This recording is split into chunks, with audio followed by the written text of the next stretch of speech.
Okay, before we get too far afield in Lightroom, we've imported the one folder. We need to set your preferences for Lightroom as well as your catalog settings. So up here under Lightroom, click up here to Preferences, and you'll get this dialog box. Now we'll click on General, and in general, I think this is pretty much default, but most importantly, you want to make sure that what you'll find is that this is pretty much the way it comes in. It shouldn't be that much different but you might want to you can have, when you're starting up this catalog, you want what default catalog you want. Instead of it being the most recent catalog, you can actually have it prompt which catalog to start with, or you can actually load the most recent catalog, either one.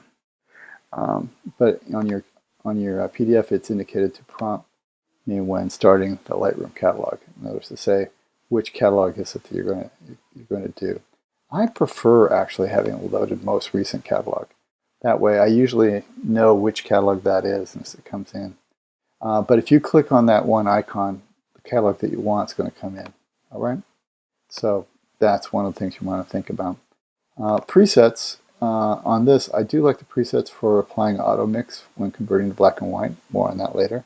But this is the most important one right here, because we need to be able to carry your presets that you make, like your copyright symbols and your and also any other development presets or anything like that, to go along with your Lightroom catalog instead of staying on the computer. You want to take those along with you and make them mobile, so the best way is to store the presets with this catalog, and I'll create a little folder with in your catalog folder. In external editing, on that, what's most important with that is to have, when you're working with Photoshop, your format's going to be a PSD, you're going to be using Adobe RGB, and you're going to be using 8-bit, not 16-bit, and your resolution, you should change that to 300. On an external editor, that's yet to be determined. That's the button that would determine that. Could be anything from Photomatic to any GIMP or any of those other things. Here, when you're working with the TIFF format, generally we work with TIFF formats or sometimes JPEGs, but we're going to ask you to use Adobe RGB as well as 8-bit, 300, the same. Okay, and compression, none. And that's it for that panel. For file handling, the most important thing on this whole thing, what should be changed, if anything, should be enabled fast loading data, and you want to disable any original raw file. The reason being that if you make a DNG and it's got a raw file plus the raw information in the DNG, that just makes the file just huge. Don't need to do that. Interface-wise, this is pretty much as straightforward as is. No big changes there. Also in performance, usually, if most of you now have computers that have graphics processors in them, you want to enable those.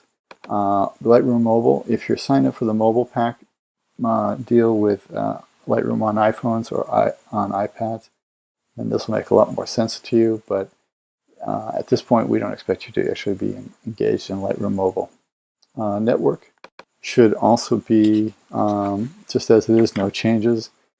Just use the default settings, you'll be just fine. All right. The next thing is to get into catalog settings. And in catalog settings, there's a couple things you need to know. And again, catalog settings is that one is this pull-down menu right below preferences. All right. So in this, what we're looking here, this is pretty much as is. I usually back up once a week when exiting Lightroom. And the reason for that is I don't necessarily use this as the actual backup, but when it does do the backup, it does a nice little bit of optimizing the image and things, or optimizing the catalog, and that seems to help quite a bit. The next thing would be to, in the file handling, we want to use the 1440 pixels medium, and instead of discarding the one-to-one previews that you worked on, to get that way. For the class, we're going to say never. Now, you might change that after class is done, because these can get pretty big. But for right now, during class, let's just say never. Okay, and then everything else should be exactly the same. And this right here is probably the most important one, which is what we want your files to do is to actually write back to the files, so that any metadata or anything like that, if it's in a DNG, or if it's a RAW file or a JPEG, the data will be written right back to the file, so that your metadata is not just captured in the catalog alone. The metadata actually exists on your files as well. Okay, and that should. Oh yeah, and face detection. If it does detect faces, we've been advising you to actually click on that and do that. All right. Hope that makes sense, and that should pretty much do it. The most important thing is that you need to check both of the preferences and catalog settings when you go to a new computer that you're not familiar with. The class computers will be set this way, but it's very possible somebody might have changed it, so you have to be aware that that's the case. Also, if your computer at home, your Lightroom at home is not set up this way, then these things will actually be pulled off, and you won't be able to get the benefit of a consistent treatment of your files.